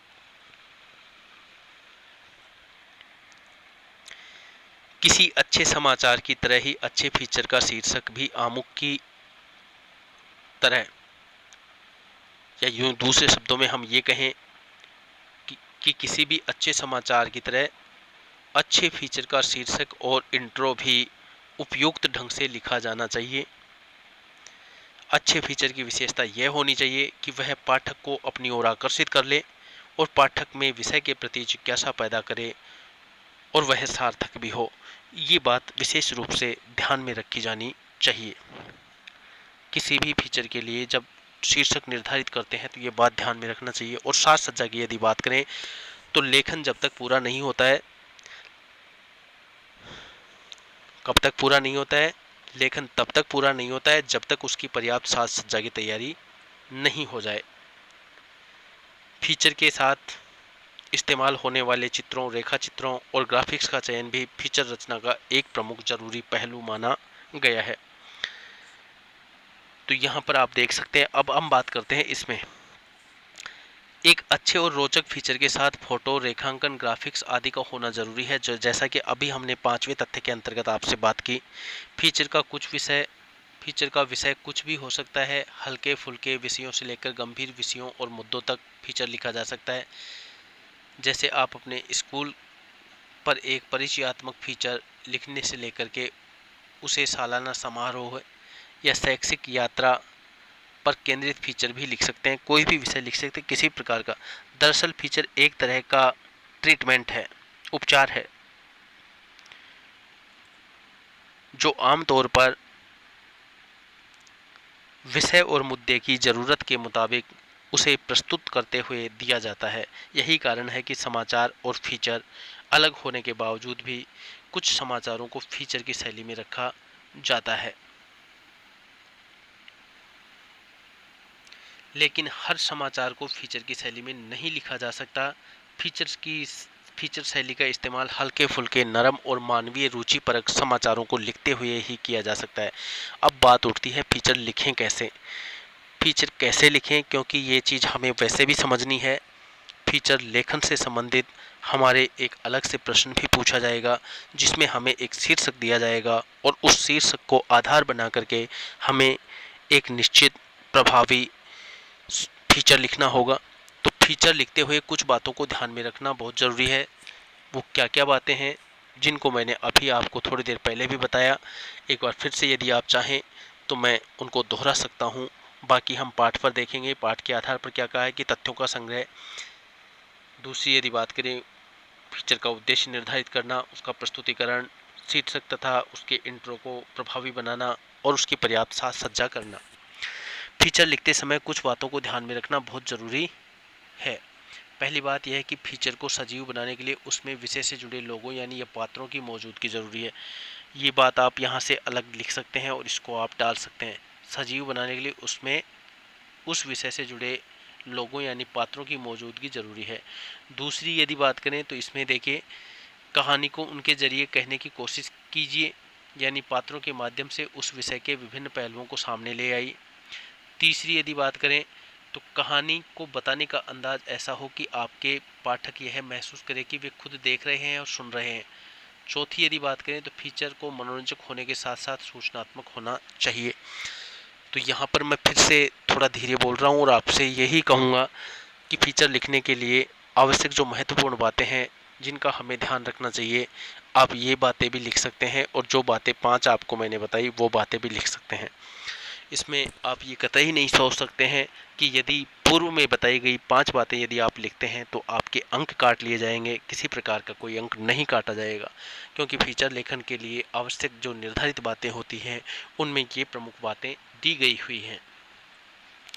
अब आगे बढ़ते हैं। तो यहाँ पर फिर से बोल रहा हूँ एक बार कि पहली बात इसमें ध्यान रखने की है कि फीचर, एक बार दोबारा से दोहरान कर रहा हूँ ताकि आप लिख सकें। पहली बात यह है कि फीचर को सजीव बनाने के लिए उसमें उस विषय से जुड़े लोगों यानी पात्रों की मौजूदगी ज़रूरी है। दूसरी यदि हम बात करें तो कहानी को उनके ज़रिए कहने की कोशिश कीजिए, यानी पात्रों के माध्यम से उस विषय के विभिन्न पहलुओं को सामने ले आइए। तीसरी यदि बात करें तो कहानी को बताने का अंदाज ऐसा हो कि आपके पाठक यह महसूस करें कि खुद देख रहे हैं और सुन रहे हैं। चौथी यदि बात करें तो फीचर को मनोरंजक होने के साथ साथ सूचनात्मक होना चाहिए। आप इनको लिख सकते हैं अपनी अभ्यास पुस्तिका में, उत्तर पुस्तिका में।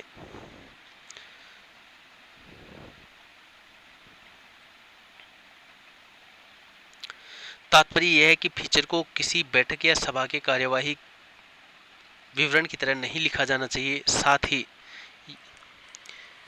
फीचर कोई नीरस शोध रिपोर्ट भी नहीं है, वह बड़ी घटनाओं, कार्यक्रमों और आयोजनों की सूखी और बेजान रिपोर्ट नहीं है। फीचर आमतौर पर तथ्यों और सूचनाओं, विचारों पर आधारित कथात्मक विवरण और विश्लेषण होता है। फीचर की न कोई थीम होनी चाहिए, न उसके इर्द गिर्द कोई प्रासंगिक सूचनाएं।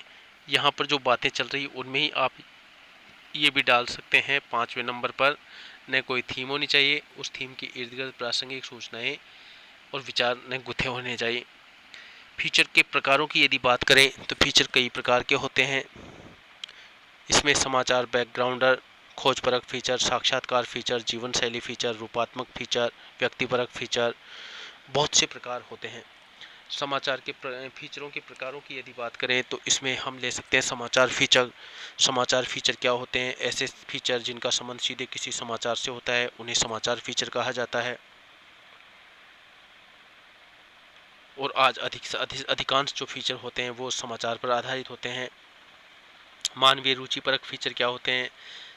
कि जो मानवीय रुचियाँ एक समान नहीं होती है, सामूहिक रूप से किसी समुदाय या समाज की सामान्यतः रुचियों और व्यवहार में कतिपय अंतर होता है, तो मानवीय अभिरुचियों के विभिन्न पहलुओं पर लिखे गए फीचर मानवीय रुचिपरक फीचर कहलाते हैं। कुछ व्याख्यात्मक फीचर होते हैं। व्याख्यात्मक फीचर क्या होते हैं? तथ्यों की व्याख्या, यानी सामाजिक, राजनीतिक, आर्थिक, धार्मिक स्थितियों और विविध समस्याओं की भावनात्मक दृष्टि से विवेचना करने वाले जो फीचर होते हैं वो सभी व्याख्यात्मक फीचर की श्रेणी में आते हैं। ऐतिहासिक फीचर की यदि बात करें तो इतिहास के बारे में जानने की अभिरुचि मानव का स्वभाव होता है और इसी जिज्ञासा वृत्ति और स्वाभाविक अभिरुचि के लिए तथ्यों पर आधारित कथात्मक प्रस्तुतिकरण ऐतिहासिक फीचर की श्रेणी में आते हैं। जो चीज़ें मैं बताते जा रहा हूँ आशा है आप समझते जा रहे हैं।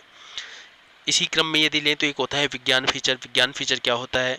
वर्तमान में पत्र पत्रिकाओं में विज्ञान से संबंधित समाचारों के नए आविष्कारों के बारे में जानकारी का प्रकाशन अब अनिवार्य सा हो गया है और विज्ञान की उपलब्धियों, खगोलीय घटनाओं, चिकित्सा जगत की नई खोजों, इंटरनेट व संचार क्रांति आदि से जुड़े विषयों पर केंद्रित जो फीचर होते हैं वो सभी इस श्रेणी में आते हैं, विज्ञान फीचर की श्रेणी में।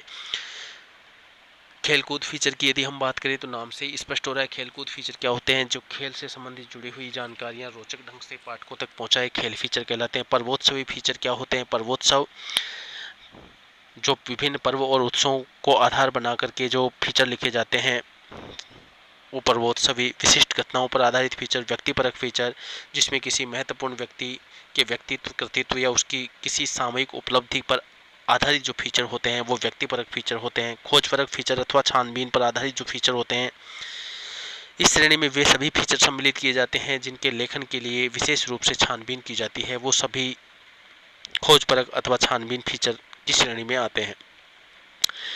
मनोरंजन फिल्म, सांस्कृतिक कार्यक्रमों से संबंधित फीचर, इस तरह के फीचर भी काफ़ी लोकप्रिय माने जाते हैं क्योंकि वे सभी विषय मनोरंजन से सीधे जुड़े होते हैं। फिल्म तो आपने अपने आप में फीचर की ही एक विधा है। इसी प्रकार से आप देख सकते हैं और विभिन्न बहुत सारे इसके उपयोग हैं जिनको आप देख सकते हैं। तो यहाँ पर हम कहें कि फीचर लिखने का कोई निश्चित फॉर्मूला या ढांचा नहीं होता है। एक होता है इलेक्ट्रॉनिक माध्यमों के लिए फीचर। तो रेडियो तथा टेलीविज़न समाचारों में भी अब फीचर का खूब इस्तेमाल होता है, आप देख सकते हैं।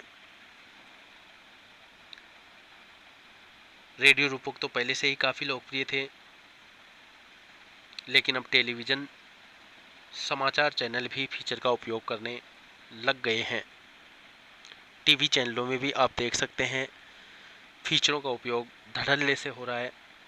डिस्कवरी और नेशनल ज्योग्राफिक जैसे जो चैनल हैं, ये फीचर तो किसी भी दर्शक को बांध लेते हैं और विषय से बांधे रखते हैं। तो यहाँ पर बात करें कि फीचर लेखन का कोई निश्चित ढांचा या फार्मूला नहीं होता, इसलिए आप फीचर कहीं से भी शुरू कर सकते हैं। ये लिखने की शैली है, फीचर कैसे लिखें। तो यहाँ पर आप ध्यान देंगे कि फीचर लिखने का कोई स्पेशल फॉर्मूला या ढांचा नहीं होता है, इसलिए आप फीचर कहीं से भी शुरू कर सकते हैं। हर फीचर का एक प्रारंभ, मध्य और अंत होता है। 3 हिस्से होते हैं। जब भी फीचर लिखें, फीचर को 3 हिस्सों में बांटें। प्रारंभ आकर्षक और उत्सुकता पैदा करने वाला होना चाहिए। इंट्रो हमेशा कैसा होना चाहिए? प्रभावी। यदि आपका इंट्रो प्रभावी नहीं है तो पाठक आपकी फीचर में रुचि नहीं रखेगा और मूल विषय वस्तु से वो नहीं जुड़ पाएगा।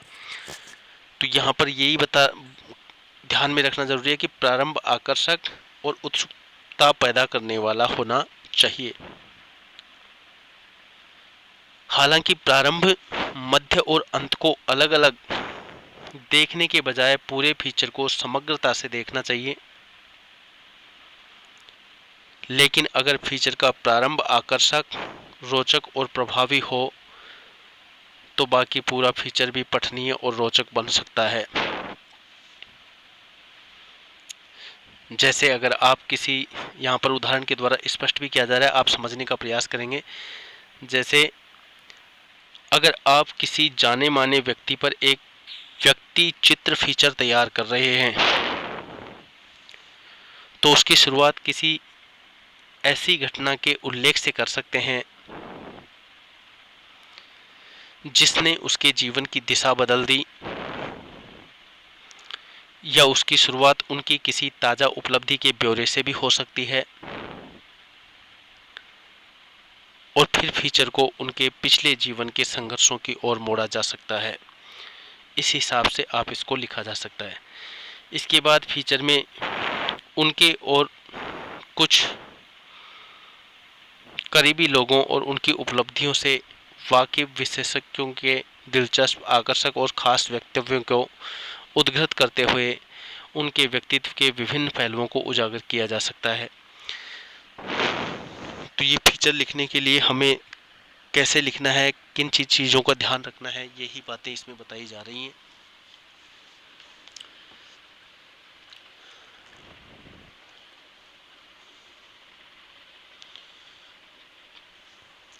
फिर देखिए, फीचर में एक या दो ऐसी घटनाओं को खुद उनकी जुबान में पेश किया जा सकता है जो न सिर्फ दिलचस्प और अनूठी हों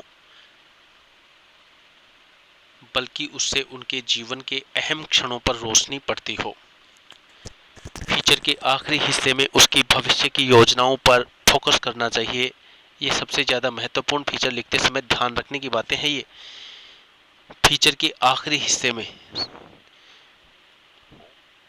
उसकी भविष्य की योजनाओं पर फोकस करना चाहिए। वे अपने सामने क्या चुनौतियां देखते हैं और उनसे निपटने के लिए उनकी क्या तैयारी है। यहाँ आप स्वयं उन्हें उद्धृत कर सकते हैं, स्पष्ट कर सकते हैं। इस तरह फीचर का प्रारंभ, मध्य और अंत का यह एक संभावित ढांचा हो सकता है। यानी 3 भागों में बांट करके इस प्रकार से हम किसी भी फीचर को लिख सकते हैं। ये एक फॉर्मेट हो सकता है फीचर लिखने का। लेकिन असली चुनौती यह होती है कि प्रारंभ, मध्य और अंत को सहज और स्वाभाविक तरीके से एक साथ कैसे बांधें। हर पैराग्राफ अपने पहले के पैराग्राफ से सहज तरीके से जुड़ा हो, उनमें किसी प्रकार की दूरी का आभास ना हो, यानी विषय वस्तु तीनों पैराग्राफों की जुड़ी हुई होनी चाहिए और शुरू से आखिर तक प्रवाह और गति बनी रहे। यह सुनिश्चित करने के लिए पैराग्राफ छोटे रखिए और एक पैराग्राफ में एक पहलू पर ही फोकस कीजिए। इस प्रकार से आप फीचर लिख सकते हैं। अब बात करते हैं विशेष रिपोर्ट। तो ये था फीचर। अब बात करते हैं विशेष रिपोर्ट पर।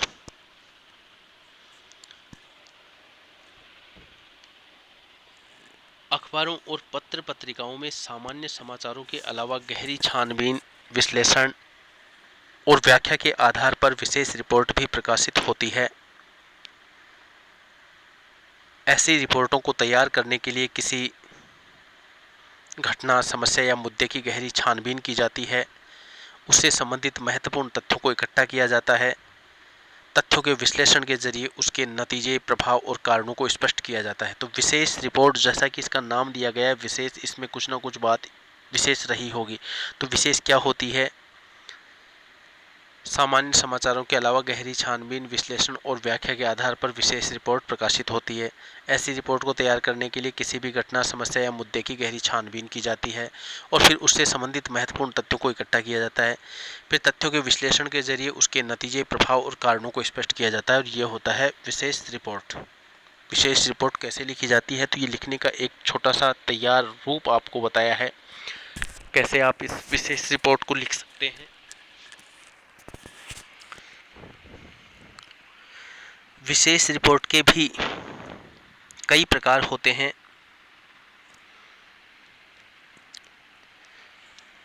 विशेष रिपोर्ट कई प्रकार की होती है, जैसे कई प्रकारों में कौन सी होती है आप यहाँ पर देख सकते हैं। एक होती है खोजी रिपोर्ट, जिसको इन्वेस्टिगेटिव रिपोर्ट कहते हैं। इन डेप्थ रिपोर्ट, विश्लेषणात्मक रिपोर्ट और विवरणात्मक रिपोर्ट। विशेष रिपोर्ट के कुछ ये प्रकार हैं जिनको आप देख सकते हैं। दूसरा इन डेप्थ, तीसरा विश्लेषणात्मक, चौथा विवरणात्मक। ये चार प्रकार कुछ दिए गए हैं। खोजी रिपोर्ट की यदि हम बात करें तो खोजी रिपोर्ट में रिपोर्टर मौलिक शोध और छानबीन के जरिए ऐसी सूचनाएं या तथ्य सामने लाता है जो सार्वजनिक तौर पर पहले से उपलब्ध नहीं थी। ध्यान में रखने की बात है, खोजी रिपोर्ट क्या है? तो खोजी रिपोर्ट में रिपोर्टर मौलिक शोध और छानबीन के जरिए कुछ ऐसी महत्वपूर्ण सूचनाओं या तथ्यों को सामने लाता है जो सार्वजनिक तौर पर पहले से उपलब्ध नहीं थी। खोजी रिपोर्ट का इस्तेमाल आमतौर पर भ्रष्टाचार, अनियमितताओं और गड़बड़ियों को उजागर करने के लिए किया जाता है। इस बात को भी आप ध्यान में रख सकते हैं। इसका इस्तेमाल कब किया जाता है? आमतौर पर जो बड़े मुद्दे होते हैं, जैसे भ्रष्टाचार, अनियमितता और गड़बड़ियों, जो घोटाले हैं, उनको उजागर करने में इन्वेस्टिगेटिव रिपोर्ट का इस्तेमाल किया जाता है। दूसरी है इन डेप्थ रिपोर्ट। इसमें सार्वजनिक तौर पर उपलब्ध तथ्यों, ये दूसरी जो रिपोर्ट इसका है, इसमें भी आप लिख सकते हैं अपनी उत्तर पुस्तिका में।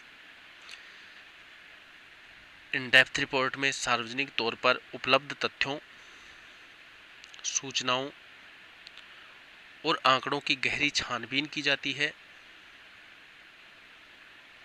और उसके आधार पर किसी घटना, समस्या या मुद्दे से जुड़े महत्वपूर्ण पहलुओं को सामने लाया जाता है। इसी तरह विश्लेषणात्मक रिपोर्ट में जो तीसरी रिपोर्ट है, उसमें क्या होता है? विश्लेषणात्मक रिपोर्ट में जोर किसी घटना या समस्या से जुड़े तथ्यों के विश्लेषण और व्याख्या पर होता है, जबकि विवरणात्मक रिपोर्ट में जो चौथी रिपोर्ट है, किसी घटना या समस्या के विस्तृत और बारीक विवरण को प्रस्तुत करने की कोशिश की जाती है। तो ये है जो 4 प्रकार की जो विशेष रिपोर्ट होती हैं, उन चारों में किस किस प्रकार से क्या क्या कार्य होता है, उसको आप यहाँ पर समझ सकते हैं। मैं फिर से एक बार इन चारों रिपोर्टों को बताने की कोशिश करता हूँ। सबसे पहले हम बात करते हैं खोजी रिपोर्ट की। तो खोजी रिपोर्ट में रिपोर्टर मौलिक शोध और छानबीन के जरिए ऐसी सूचनाएं या तथ्य सामने लाता है जो सार्वजनिक तौर पर पहले से उपलब्ध नहीं थी। इन डेप्थ जो रिपोर्ट होती है उसमें सार्वजनिक तौर पर उपलब्ध तथ्यों, सूचनाओं और आंकड़ों की गहरी छानबीन की जाती है और उसके आधार पर किसी घटना, समस्या या मुद्दे से जुड़े महत्वपूर्ण पहलुओं को सामने लाया जाता है। इसी प्रकार तीसरी जो विश्लेषणात्मक रिपोर्ट है उसमें इस बात पर जोर दिया जाता है कि किसी घटना या समस्या से जुड़े तथ्यों के विश्लेषण और व्याख्या की जाए। चौथी, यदि विवरणात्मक रिपोर्ट की बात करें तो किसी घटना या समस्या के विस्तृत और बारीक विवरण को प्रस्तुत करने की कोशिश इसके अंतर्गत की जाती है। इस प्रकार से आप विशेष रिपोर्ट के जो 4 प्रकार दिए गए हैं उनको समझ सकते हैं। आमतौर पर विभिन्न प्रकार की विशेष रिपोर्टों को समाचार लेखन की उल्टा पिरामिड शैली में ही लिखा जाता है, लेकिन कई बार ऐसी रिपोर्टों को फीचर शैली में भी लिखा जाता है। चूंकि ऐसी रिपोर्टें सामान्य समाचारों की तुलना में बड़ी और विस्तृत होती हैं, इसलिए पाठकों की रुचि बनाए रखने के लिए कई बार उल्टा पिरामिड और फीचर दोनों ही शैलियों को मिलाकर इस्तेमाल किया जाता है। रिपोर्ट बहुत विस्तृत और बहुत बड़ी हो तो उसे श्रृंखलाबद्ध करके कई दिनों तक किस्तों में छापा जाता है। विशेष रिपोर्ट की भाषा सरल, सहज और आम बोलचाल की होनी चाहिए। विशेष रिपोर्ट का एक उदाहरण यहाँ दिया भी गया है, लेकिन हम इस उदाहरण को ज़्यादा पढ़ने की कोशिश नहीं करेंगे, लेकिन फिर भी यदि आपकी इच्छा है तो हम इसको पढ़ लेते हैं। बिरहोरों का विलुप्त होता संसार, ये एक विशेष रिपोर्ट का उदाहरण है। तो जवाहर पलामू जो स्थान का नाम है, रिपोर्ट लिखते हैं प्रतिवेदन, तो आपको सबसे पहले स्थान लिखना होता है। अखू बिरहोर की विधवा पत्तियों और घास फूस से बनी अपनी गुम्फा या झोंपड़ी के बगल में चुपचाप बैठी है। बिरहोर बस्ती पलामू जिले के बालूमठ ब्लॉक में स्थित जवाहर गांव के बिल्कुल बाहर है और जवाहर के लोग, जिनमें से कुछ ने जिला मुख्यालय डाल्टनगंज के शानदार बंगलों को देखा है, इन कुंभों को एयर कंडीशन कहते हैं। वे ऐसा क्यों कहते हैं, यह हमें उस समय पता चला जब छोटा नागपुर से आने वाली ठंडी हवाएं इन झोपड़ों से होकर के गुजरी और ठंड से हमारी हड्डियां कांप गई। बिरहोर भी उसी ऑस्ट्रो एशियाटिक भाषाई समूह के हैं जिनमें हो सांथाल, मुंडा जनजाति के लोग आते हैं, वे जंगल के बिरके लोग। इस प्रकार से आप इसको, क्योंकि ये बहुत बड़ी दे रखी है, आप इसको कर सकते हैं। ये विशेषीकृत रिपोर्ट होती है।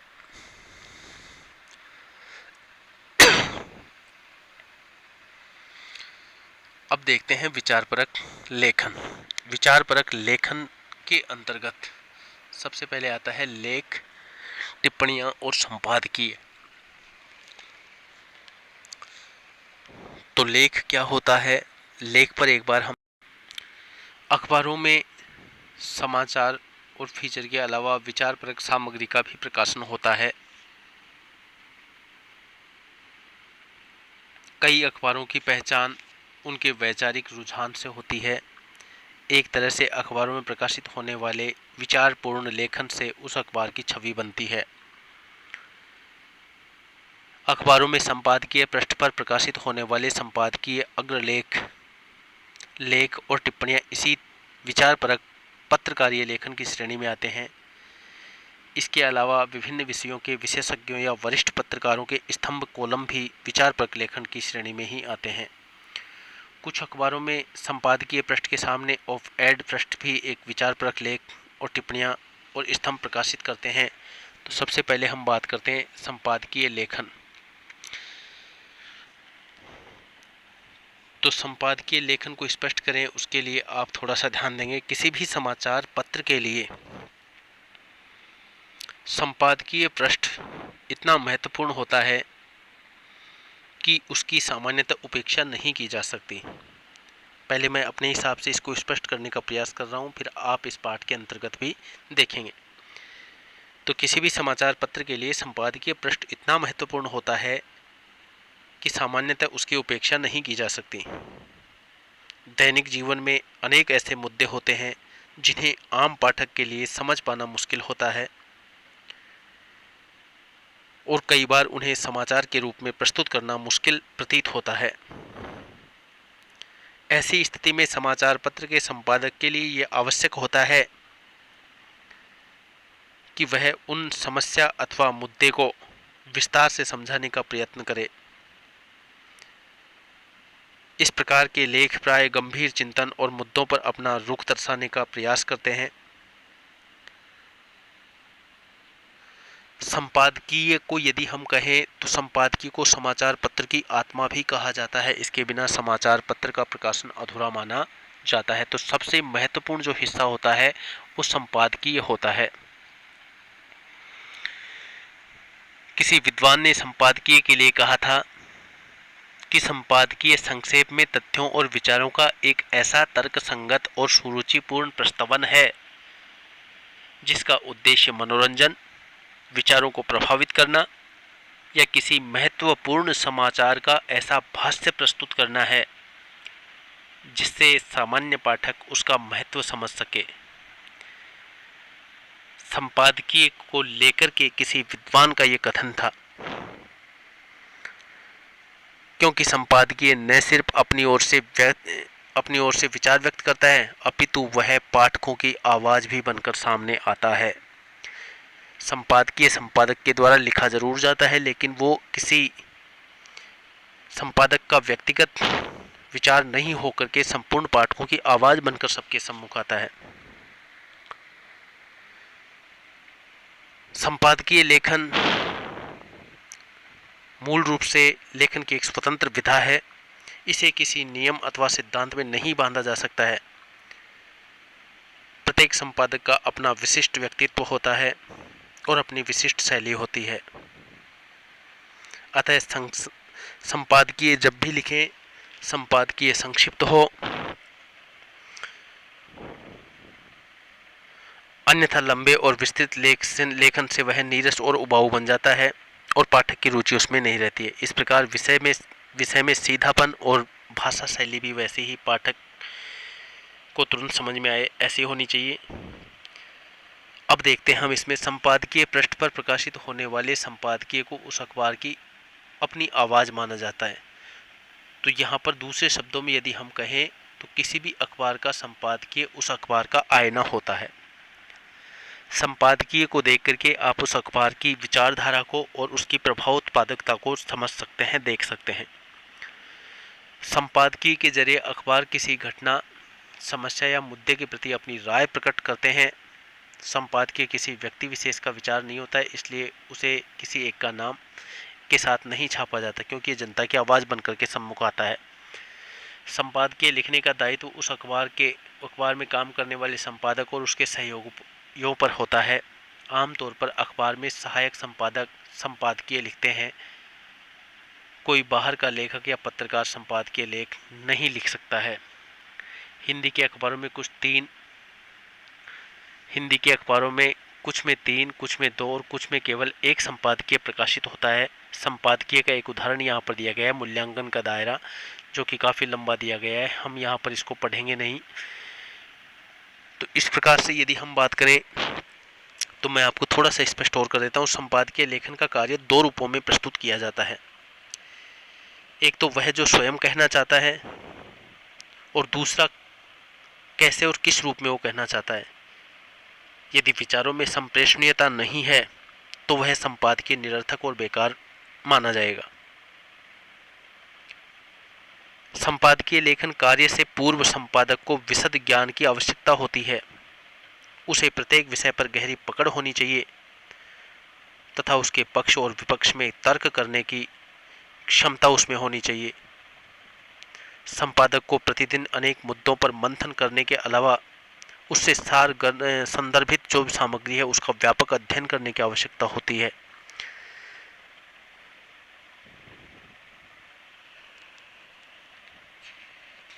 तो ये होता है संपादकीय लेखन।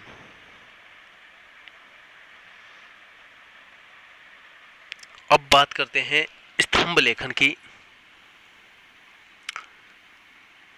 इसी तरह स्तंभ लेखन भी विचारपरक लेखन का एक प्रमुख रूप है। कुछ महत्वपूर्ण लेखक अपने खास वैचारिक रुझान के लिए जाने जाते हैं। लगभग प्रत्येक समाचार पत्र में किसी एक लेखक का एक स्तंभ छपता है जिसमें उस लेखक के व्यक्तिगत विचार उस अखबार के पाठक की आवाज बन करके उसमें सम्मिलित किए जाते हैं।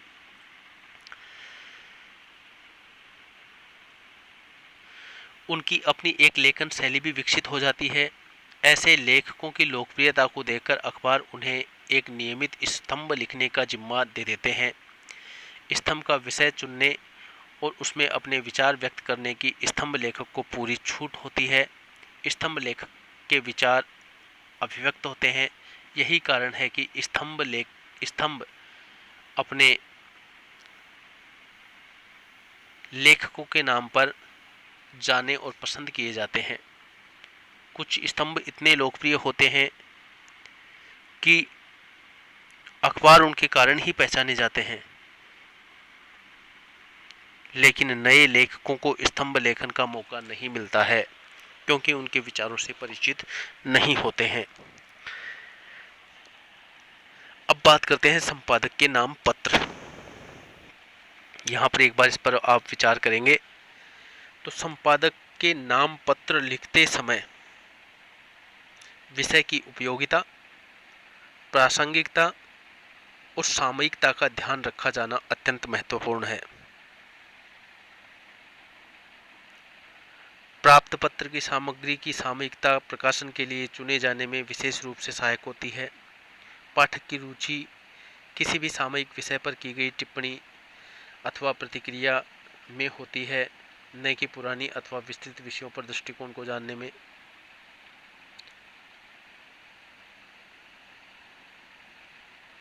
तो यहाँ पर देखिए, अखबारों के संपादकीय पृष्ठ पर और पत्रिकाओं की शुरुआत में संपादक के नाम पाठकों के पत्र प्रकाशित होते हैं। जो पढ़ने वाले होते हैं वो अपनी राय, अपने तर्क संपादक के पास भेजते हैं। सभी अखबारों में यह एक स्थायी स्तंभ होता है। यह पाठक का अपना स्तंभ होता है। इस स्तंभ के जरिए अखबार के पाठक न सिर्फ विभिन्न मुद्दों पर अपनी राय व्यक्त करते हैं बल्कि जन समस्याओं को भी उठाते हैं और संपादक का ध्यान उस ओर खींच लेते हैं। एक तरह से यह स्तंभ जनमत को प्रतिबिंबित करने वाला होता है। जरूरी नहीं कि अखबार पाठकों द्वारा व्यक्त किए गए विचारों से सहमत हो। यह स्तंभ नए लेखकों के लिए लेखन की शुरुआत करने और उनके हाथ मांजने के काम का भी अच्छा अवसर प्रदान करता है। इसी प्रकार हम बात करें लेख की, तो लेख क्या होता है? सभी अखबार संपादकीय पृष्ठ पर समसामयिक मुद्दों पर वरिष्ठ पत्रकारों और उनके विषयों से विशेषज्ञों के लेख प्रकाशित करते हैं। इन लेखों में किसी विषय या मुद्दे पर विस्तार से चर्चा होती है। लेख विशेष रिपोर्ट और फीचर से इस मामले में अलग होते हैं कि उसमें लेखक के विचारों को प्रमुखता दी जाती है, लेकिन ये विचार और तथ्यों और सूचनाओं पर आधारित होते हैं। तो लेख और फीचर में अंतर की यदि हम बात करें तो फीचर और लेख में क्या अंतर है, तो आप यहाँ पर एक बार थोड़ा सा ध्यान देने की कोशिश करेंगे। मैं आपको लेख और फीचर के अंतर पर थोड़ा सा प्रकाश डालता हूँ।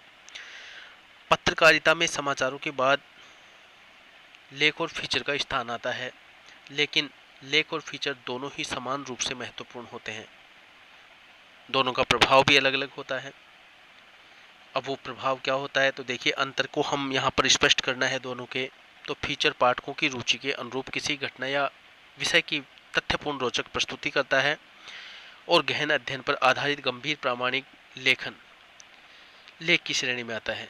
फीचर दिल को प्रभावित करता है जबकि लेख दिमाग को प्रभावित करता है। फीचर एक प्रकार का गद्य गीत है जबकि लेख गंभीर व उच्च स्तर की बहुआयामी एक गद्य रचना है। फीचर किसी घटना या विषय के कुछ आयामों को छूता है जबकि लेख उस घटना के हर एक पहलू को स्पर्श करता है। इस प्रकार से ये कुछ महत्वपूर्ण इनके अंतर थे जिनको आप समझ सकते हैं। अब यहाँ पर हम बात करते हैं कि उनमें विचारों को प्रमुखता दी जाती है, लेकिन ये विचार तथ्यों और सूचनाओं पर आधारित होते हैं और लेखक उन तथ्यों और सूचनाओं के विश्लेषण और अपने तर्कों के जरिए अपनी राय प्रस्तुत करता है। लेख लिखने के लिए पर्याप्त तैयारी की जरूरी है। इसके लिए उस विषय से जुड़े सभी तथ्यों और सूचनाओं के अलावा पृष्ठभूमि की सामग्री जुटानी पड़ती है और यह भी देखना चाहिए कि उस विषय पर दूसरे लेखकों और पत्रकारों के क्या विचार हैं। लेख की कोई एक निश्चित लेखन शैली नहीं होती, हर लेखक की अपनी शैली होती है। लेकिन अगर आप अखबारों और पत्र पत्रिकाओं के लिए लिखना चाहते हैं तो शुरुआत उन विषयों के साथ करनी चाहिए जिस पर आपकी अच्छी पकड़ है और जानकारी है। लेख का भी एक प्रारंभ, मध्य और अंत होता है। इसी प्रकार 3 हिस्सों में आप इसको कर सकते हैं। तो यहाँ पर आप देख सकते हैं लेख की शुरुआत में अगर उस विषय के सबसे ताज़ा प्रसंग यानी घटनाक्रम का विवरण दिया जाए और फिर उससे जुड़े हुए अन्य पहलुओं को सामने लाया जाए तो लेख का प्रारंभ आकर्षक बन सकता है। इसके बाद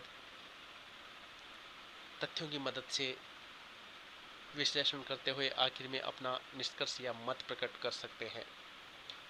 और अंत में इसके दिया गया है शीर्षक। ये क्या है? साक्षात्कार, इंटरव्यू। साक्षात्कार या इंटरव्यू क्या है, इसको हम एक बार अपने हिसाब से स्पष्ट करने का प्रयास करते हैं।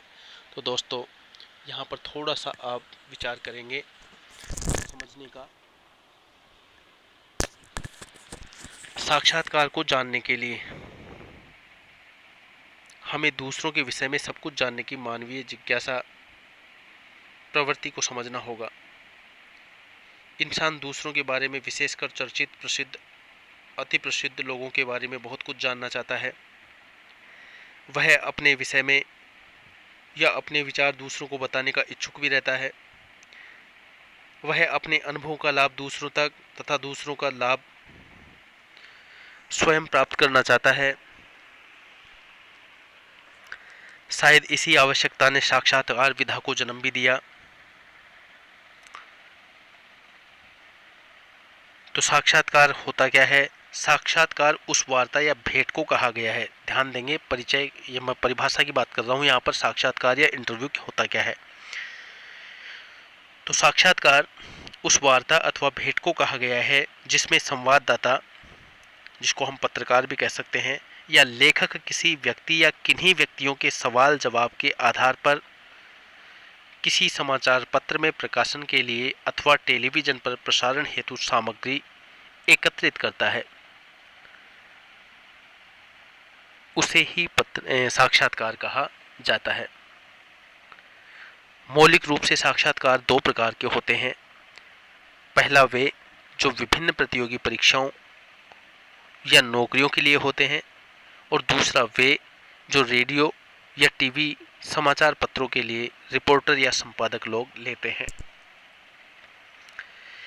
इनके उद्देश्य की यदि बात करें तो उद्देश्य जैसा कि इनका नाम दिया गया है,